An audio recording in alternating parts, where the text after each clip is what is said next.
নমস্কার, সনাতন ধর্মকথা চ্যানেলে আপনাদের সবাইকে স্বাগত। আজ রামায়ণের লঙ্কা কাণ্ডের চতুর্থ পর্ব শুরু করব।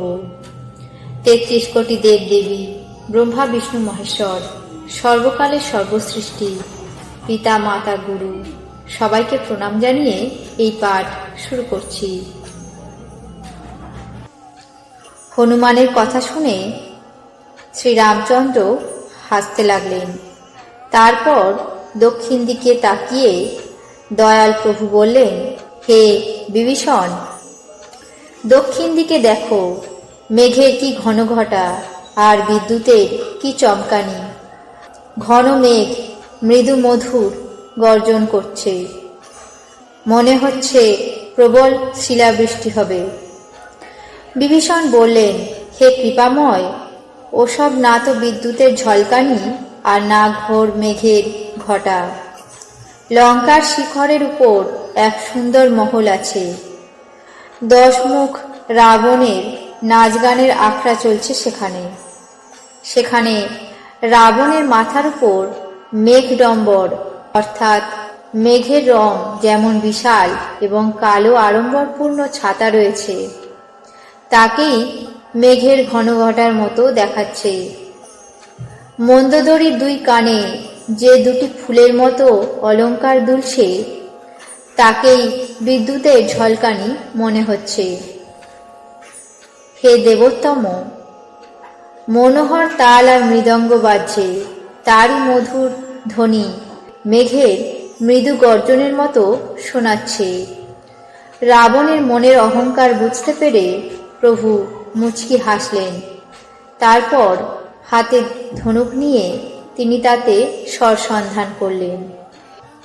এরপর এক বাণে রাবণের ছত্র মুকুট এবং মন্দোদরীর কানের দুল কেটে ফেলে দিলেন।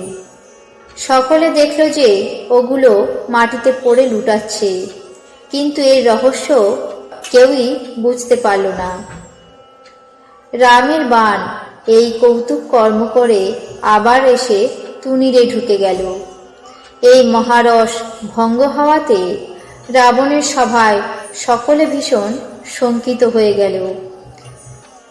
না হলো কোনো ভূমিকম্প আর না হলো কোনো বিশাল ঝড়, কোনো রকমে অস্ত্র শস্ত্র কেউ চোখে দেখল না, অথচ ছত্র মুকুট আর কানের দুল কি করে ছিঁড়ে মাটিতে পড়ে গেল। সকলেই মনে মনে ভাবতে লাগলো যে এটা একটা ভয়ানক অশুভ লক্ষণ।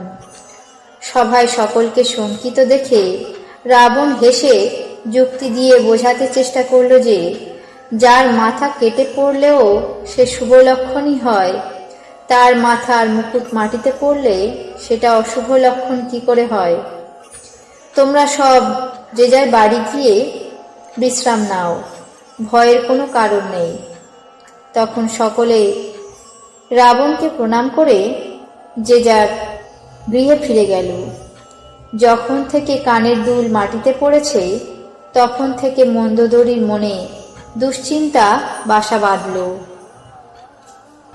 2 চোখে জল ভরে 2 হাত জোর করে সে রাবণকে বলল, হে প্রাণনাথ, আমার মিনতি শোনো। শ্রীরামের সঙ্গে সমস্ত বিরোধ ত্যাগ করো, তাকে মানুষ মনে করে মনের মধ্যে জেদ করো না। আমার এই কথা বিশ্বাস করো যে রঘুকুল শিরোমণি শ্রীরাম বিশ্বস্বরূপ, অর্থাৎ এই সমস্ত বিশ্ব তারই রূপ। বেদ তার অঙ্গে ব্রহ্মাণ্ড বর্ণনা করেছে। পাতাল যে বিশ্বরূপ ভগবানের চরণ, ব্রহ্মলোক তার মস্তক, আর অন্য লোক তার অন্যান্য ভিন্ন অঙ্গ প্রত্যঙ্গ। ভয়ঙ্কর কালজার ভ্রুকুটি বিলাস মাত্র, সূর্য তার নেত্র, আর ঘনশ্যাম মেঘ তার কেশরাশি। অশ্বিনী কুমারদ্বয় তার নাসিকা, দিন ও রাত্রি তার কাছে নিমেষ মাত্র। 10 দিক তার কান, বেদে এ কথা বলে। বায়ু তার নিঃশ্বাস প্রশ্বাস, আর বেদ তার মুখনিসৃত বাণী।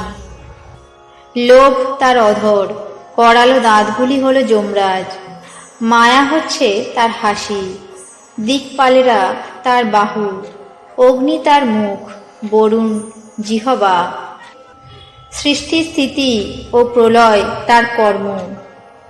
18 রকমে অসংখ্য বনস্পতি যার রোমাবলী, পর্বত যার অস্থি, সমস্ত নদ নদী যার শিরা উপশিরা, সমুদ্র যার পেট, আর নরক যার নিম্নাঙ্গ।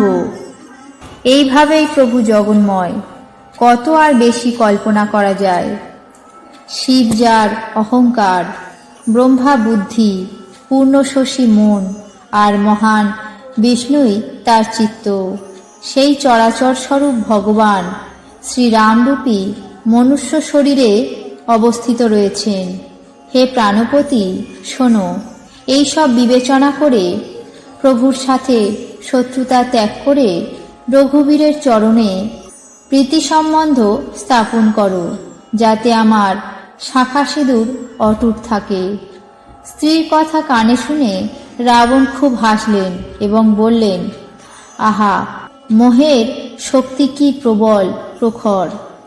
নারীর স্বভাব সম্বন্ধে লোকে ঠিকই বলে, তাদের মধ্যে 8টা দোষ সর্বদাই থাকে: দুঃসাহস, অসভ্যতা, চঞ্চলতা, মায়া বা ছল, ভয়, অবিবেক, অপবিত্রতা আর নির্দয়তা।